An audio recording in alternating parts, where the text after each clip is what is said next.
شكرا لك بدر. متواصلين باللقاءات الميدانيه، يقف بجانب يحيى الشهري. رحب فيك كابتن يحيى.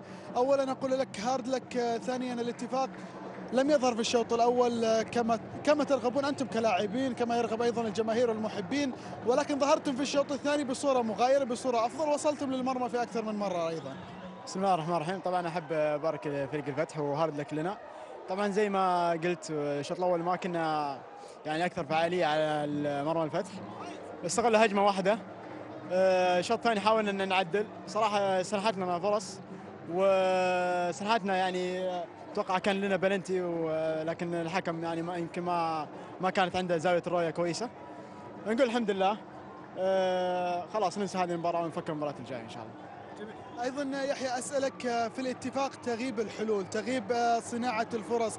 لم نشاهد الفريق الاتفاقي كما اعتدنا عليه في السنه الماضيه بالتحديد، عندما كانت الحلول لدى يحيى لدى حمد. في السنه هذه تغيب الحلول كثيرا، يزداد التحضير في منتصف الملعب بدون فعاليه، بدون وصول للمرمى. يحيى والله طبعا الفريق مو بلاعبين او ثلاثه، الفريق يعتمد على كل اللعيبه. طبعا زي ما انت عارف يعني او الكل عارف الكره اصبحت جماعيه. احنا نحاول قدر الامكان. في مباريات صراحه توفقنا فيها كنا جماعيين اكثر كان التوفيق معنا. بعض الاحيان ما لازم التوفيق. طبعا ايش تسوي؟ ان شاء الله ان يكون التوفيق ان شاء الله معنا المباراه الجايه ان شاء الله. اخيرا يحيى، على الجانب الشخصي، يحيى الشهري يوقع الخمس سنوات مع نادي الاتفاق ب 250 الف ريال فقط. في الجانب الاخر زملائك لاعبي المنتخب الذي لعبت معهم في منتخب الشباب في المنتخب الاولمبي ايضا يوقعون بعشرات الملايين. هذا الشيء يؤثر عليك شخصيا يحيى؟ والله طبعا انا الحين صار لي 3 سنوات وانا موقع على كل شيء وانا راضي فيه والحمد لله. ان شاء الله ان يعني باداره الاستاذ عبد العزيز اكيد هم ما راح ينسوني، هم قالوا انهم اكيد ان شاء الله في المرحله المقبله ان شاء الله بيكون لك تعويض.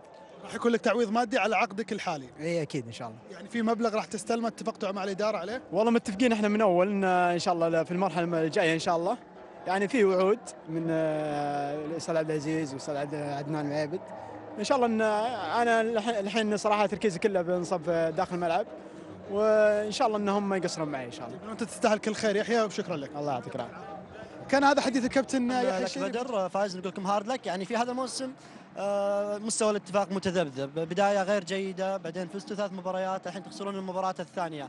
شو اللي قاعد يحصل فايز؟ بسم الله الرحمن الرحيم. اول شيء مبروك للفتح، هارد لك لنا. ثانيا المباراة اليوم احنا ما نستحق الخساره صراحه فيها. انا ماني عارف ضربه الجزاء اللي احتسبها الكابتن صالح ورجع بقراره، يعني هذه يعني شوي غيرت. ثانيا الحمد لله الشباب وصلوا بس ما توفق. الشوط الثاني كنتوا افضل. احنا مقياس المباراه كامله، الفتح ما له الا الكره اللي سجل فيها فقط، هذه اللي في المباراه، وكره تربيع الشوط الثاني. يعني طول المباراه احنا ماسكين، يعني اكثر من كره في القائم، اكثر من كره طلعها الحارس. بشكل عام لا نستحق الخساره، يعني في اقل حاجه ممكن نطلع بتعادل. بس كابتن حتى لو تجيك 10 فرص زين وما تسجل، تجيك فرصه واحده تسجل تنتهي المباراه. معليش هذا موضوع ثاني، انا اتكلم عن المباراه هذا موضوع ثاني، انك ما تسجل هذا موضوع ثاني. بس انا اتكلم على مقياس المباراه اليوم احنا ما نستحق الخساره، ومبروك بنفس الوقت يعني الفتح يعني يستاهلون صراحه الشيء. بس انا اتكلم ان اليوم ما نستحق، وموضوع التسجيل هذا توفيق وفي امور ثانيه بعد فيه. تكلمت مع حكم المباراه مع النهايه، ايش كنت قاعد تقول له؟ يعني انا اقول انك قريب يا استاذ صالح، يعني انت مقتنع انك حاسبها بلنتي، يعني شو اللي غير رايك؟ يعني حتى لو كره برا انت قريب مره، يعني لو بعيد او المساعد هو انت قريب مره. ما رد عليك؟